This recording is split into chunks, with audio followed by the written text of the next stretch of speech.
Hi guys! Itong pinagkakabisihan ko ngayon, gumawa na kasi ang dami ko bang fuzzy wire natira. Kasi gumawa ako ng mga pumpkin nung Halloween at saka headband. Ngayon sold out sila lahat. Wala nang natira talaga. Ngayon, bawi na yung puna ko, ang dami ko pang fuzzy wire. Ngayon, pinag-isipan ko kagabi kung anong gagawin ko dito. Kaya nanood ako sa TikTok din. Yung mga clip ko na ganito, walang mga design, gagawa natin ng paraan. Ganito siya oh. Walang mga design kasi hindi siya mabinta-binta agad. Kaya ganito na. Ito na yung nagawa ko kagabi. At saka ito. Ito nilive ko sa TikTok. Ba yun, nabubuyo tayo. Ganito lang yan mga madam. Para magkaroon din kayo ng idea kung paano siya gawin. Dalawa pala siya. Ito kasi yung sukat niya. Ganyan mga cutesy. Need natin ng dalawang fuzzy wire. Para makagawa tayo ng ganyan. Kasi mga madam, pag hindi natin mabinta yung mga clip na walang design, syempre gagawa natin ng paraan. Kasi ano tayo eh. Madiskarte tayo. Madiskarting ina. Ito yung pangalawa ha. Yan, nagawa nyo na yan. Ang next na gagawin is ipasok natin.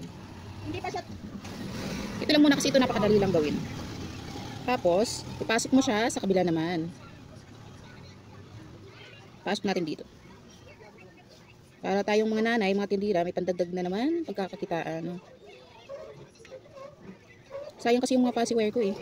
Ang dami pa niyan. Buti nakakita ako ng ano. Ay, pumasok na. Ayan guys, hatakin nyo lang siya. Magiging ganyan na yung tsura niya.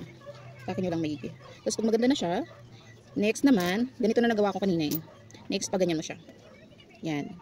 Pag ganyan, pag anuhin mo siya, pagtabihin. Tapos dahan-dahan, ikutin. Tapos, ayusin siya. Tapos kung gusto mo nang may design siya ng mga bato-bato, lagyan mo dito sa loob katulad sa akin. Ito, nilagyan ko siya sa loob.